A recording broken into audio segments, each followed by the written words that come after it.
اوس طالبانو ورونو دلته یوه خبره د سره واورئ. خبر داسې ده ډېره ښه خبر روح المانی کړې. روح المانی وی علامه شهاب الدین علوسی رحمه الله وی کله چې یو ملت ته مصیبت او ضرر د بادشاه لخوا نه ورسېده، یو اسلامي نظام جوړ سو، په اسلامي نظام کې د اسلامي نظام بادشاه داسې کړنې شروع کړلې چې ملت ورسره په تنګ سو او ملت ترنا متضرر سو، نو انسانان بندیان کړل، انسانان زورول، مسلمانان وزورول. نو طالبانو ورونو که غواړې چې له داسې بادشاه نه خلاص یې، وسلې ته به لاس نه کوې، صبر به کوې. روح المانی دلته بحث کوي څوک به کوې؟ صبر به کوې. بني اسرائیلو طالبانو ګوره قبطیانو سره چاته لاس که صبر یې وکړه، د صبر په واسطه باندې الله عز وجل دوی څو کړل، ترنه را خلاص یې کړل. نو دلته روح المانی په دې باندې بحث کوي لو ان ناسا اذا بادشاه له طرف نه نو ښه لاره یې دا د دعاوې دې وکړي چې الله دې سختۍ نه مخلاص کا، صبر دې وکړي. ځکه که وسلې ته دې لاس که بیا دې تا توکل په وسله باندې کېږي، نو چې په وسله دې توکل وکړه بیا د وینو باب خلاصېږي، دومره وینې به تویې سي چې بیا د وینو دروازه نه بندېږي. نو ښه خبر دا ده الله صبر راکړي، استقامت راکړي او الله عز وجل دغه د بادشاه له هغه نه مخلاص کړي، د دغه حالت نه چې په مسلمانانو ضغط راغلی. روح المانی وی اقول قد شاهدنا، دی خپله کوي 1248 حالت هم همداسې وو. نو هلته د بادشاه نه په بغداد کې د روح المانی زمانه و، بادشاه نه خلک په تنګ سول. چې په تنګ سول لکه د بادشاهي طبیعت دا د طالبانو انفراد بالمجد کوي، د بل چا خبر بیا نه مني کله کله، نو خپله خبر مني. نو چې خپله خبر یې ومنله طالبانو خلک بیا په تنګ سي. چې خلک په تنګ سول په دې زمانه کې روح المانی وایي خلکو وسلې ته لاس که، چې وسلې ته یې لاس که طالبانو سختې وینې تویې سولې. ځکه چې په الله اعتماد وکړي الله د حل لاره راباسي. که په وسله د اعتماد وکړي طالبانو بیا د الله باندې اعتماد ونه کړي بیا خبره ډېره خرابېږي. ډېره ښه خبر د طالبانو، صبر و دعا به سړی کوي.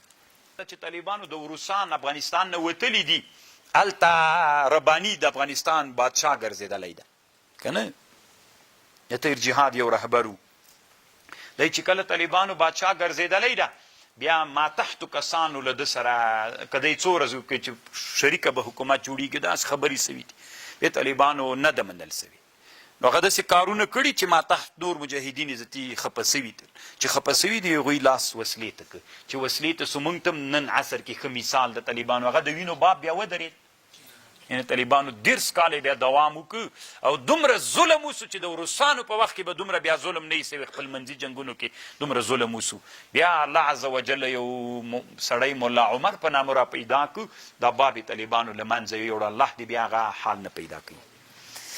وجاوزنا ببني اسرائیل البحر، الله وی من تیر کړل بني اسرائیل له بحرنا، فأتوا على قوم دوی راغلل یو قوم ته یعکفون على اصنام چې دوی دوام کو په بوتانو باندې، د بوتانو عبادت یې کو دوی لرول. قالو وی ویلې دوی یا موسی اجعل لنا وګرځوه مونږ لره الهن لکه دوی چې لري.